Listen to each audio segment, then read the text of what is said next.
ang Turo Luzon, kaya tinawag siyang The Great Revival from the historic church, no? Paway Church.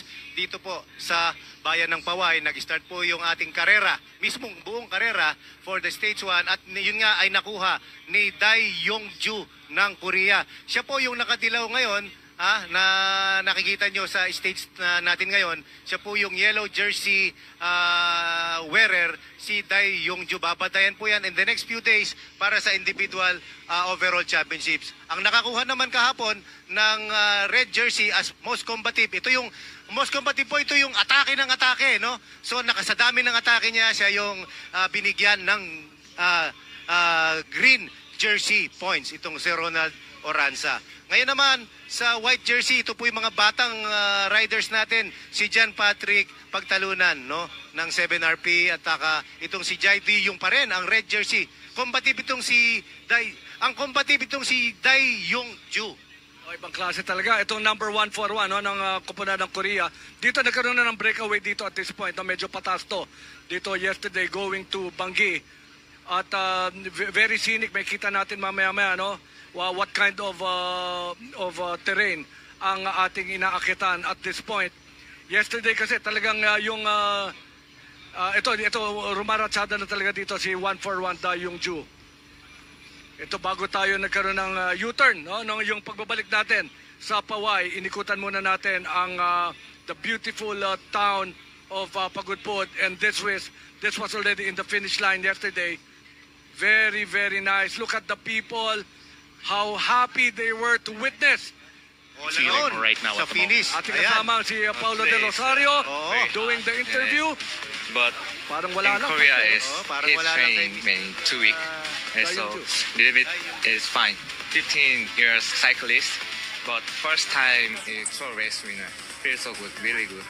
Once again, ladies and gentlemen, the winner for stage 1 here, Dai Yongju. Did I say that correctly, Dai Yongju? Yeah, all right, perfect. And that's the most important part. Ayun, ang ating kasamang si Paulo Del Rosario, nakausap si Dai Yongju, sumagot naman ng Ingles, nagkaintindihan naman sila. Kaya okay, maraming salamat Paulo Del Rosario na nagpapahinga muna ngayon. Pagod, mag-isa, solo. Mahirap pala. Paulo did a very good job in hosting actually yung opening ceremonies natin. Alam mo, and doing it all alone yesterday. Napakahirap ng partner. Ito ang gusto nating ipa-realize sa ating mga viewers. Napakahirap po ng wala kang mata, sa actual na mata doon sa karera. Sa ngayon, mahirap mag-isang tinawid ni Paulo. Talagang kailangan niyang i-analyze ang laro based on what is available, no? Napaka konti ng availability ng information, pero ayan po, ginagawa natin ng paraan. And now, coach, ano ang nasa screen natin ngayon? Ang ating oras sa partner is 10:18, no?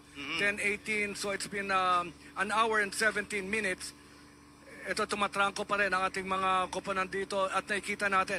I think the average speed right now is going up 50-55 kilometers dahil ito na yung marami na yung mga straight na nakali dito, nababasa nila na pwede na silang rumatsada talaga dito. So yes, coach, pabigyan natin ng konting information ng ating mga viewers. Kapag po yellow jersey wearer, yan po yung ating overall team leader, no, sa individual. Yung makikita nyo kung naka-green yan, sprint leader po natin yan. Sprint points, meaning po, yan po yung talagang mahilig sa bakbakan, sa straight, sa patag, no? Yung best young rider, suot niyan yung puti na jersey. Yung ating individual champion, pag nag-awarding yan, naka-purple yan. And yung nakapula, most combative rider, yan po, si ano pa rin yan, no? Si Dai Yongju, dahil siya yung atake ng atake. Natutuwa ako dyan sa most combative. Yan yung talagang pag nakakita siyang opportunity na hindi mo ako matatambakan, partner. Titira yan ng napakabilis. Yes. From 50, iaakit niya ng mga 60 kilometers per hour. Tapos mamaya-maya medyo, he will have lost his steam, pero nandoon pa rin siya, no?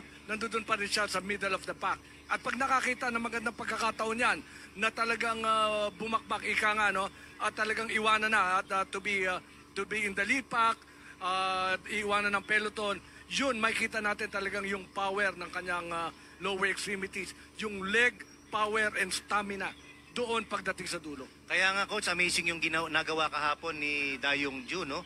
Kasi flat, relatively flat, mahaba yung karera, a lot of chance na humabol. Hindi siya nahabol nung kumawala siya from 40 kilometers. Pagdating doon sa Banggi, maraming mga kurbada doon pababae. Oo, pero na-maintain pa rin niya. Yung isa nating kasama na nasa likod ni Dayong Ju, tumatakbo daw sila ng 90-95 doon sa kurbada. Grabe, no? Nung Kilometers per hour, ha? Pagdating ng peloton, partner, pagdating ng peloton, nakababa, no, dahil napakarami nila, nakababa sa 60, pumapadyak, pero they were down to about 60 kilometers. So you know that when you are alone, going down, pababa ka ng ganon, mag-isa ka, mas mababasa mo, hindi ka matatakot na pumapadyak ka mag-isa. Yes, coach. Talagang yung ginawa nga ni Dayong Ju, napakahirap kasi sa mga ano yan eh, especially sa mga sprinters, no? Dahil 4 minutes na lamang at the end of the race, napakahirap nun. 10:20 a.m. It's about an hour and 20 minutes nung binitawan natin ang ating And- mga Ayan, siklista? there is one team arriving dito sa finish. Not necessarily ito ang panalo dahil mamaya i-compute pa ang kanilang oras, no? Na nabuo together as a team. But you no? can really see the Pero drama. meron ng parating. Meron na tayong parating na team dito sa finish line. Pero again, guys, it doesn't matter kung ano ang oras nila, yun ang pagbabasihan. Hindi po kung sino ang unang dumating na team. Wow, what a day! Again, good morning everyone. Magandang umaga ho sa lahat ng ating tagapakinig, sa lahat ng mga nanonood. Whether you're on Facebook, whether ang ginagawa nyo ngayon ay talagang na nanonood na nandito kayo sa vegan, maraming salamat ho sa suportang talagang ibinibigay nyo sa 2025 MPTC Tour of Luzon. Of course, headed by the MVP Group. Kasama natin dyan ang Meralco, PLDT. You've got Smart. You've got Maynila Metro Pacific Investments. You've got MWell and the MVP Sports Foundation. Maraming salamat. And to all our other partners, hindi namin mabubuto kung wala ang tulong ninyo.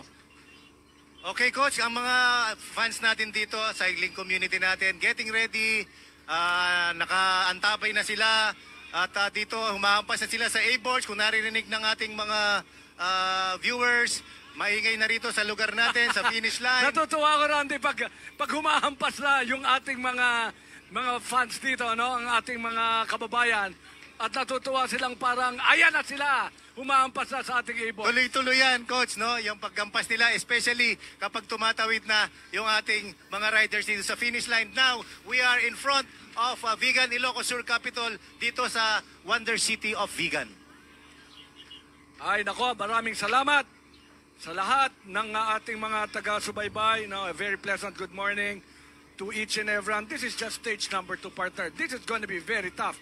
Ilang araw pa tayo magkakasama. No, pupunta pa tayo ng San Fernando, La Union. Dadating tayo sa Agoo. Pupunta tayo sa Clark. Magpupunta tayo ng Lingayen, Pangasinan. 2 araw tayo dyan. Magkakaroon tayo ng individual time trial dyan. Ayan na! Meron nang dumarating na team. Pamanan natin ang team na ito. Masyado tayong ginugulat ng ating host dito sa On The Ground at nagkaroon ng kalampagan sa ating mga A-boards.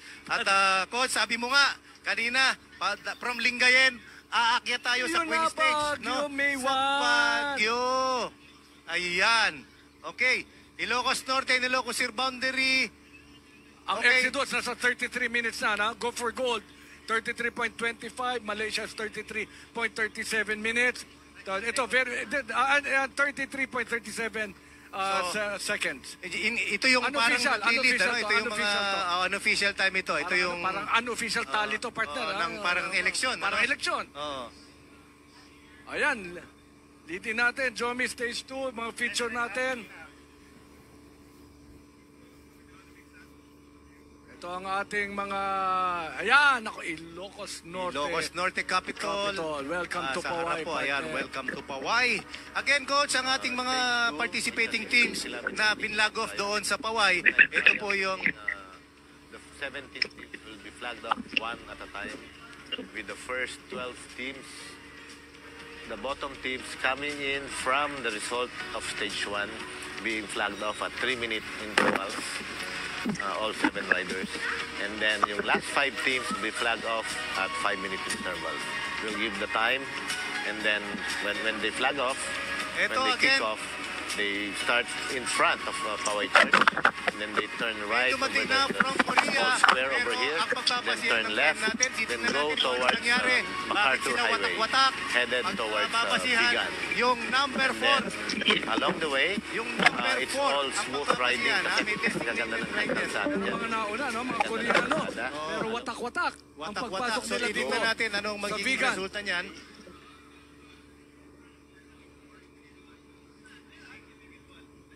Yan yung yung the town separating Ilocos Sur. So may nauna na As pong we can dalawang see right rider here. dito at alamin natin kung bakit There's hindi nila makikita. kasama yung kanilang teammates na designated rider.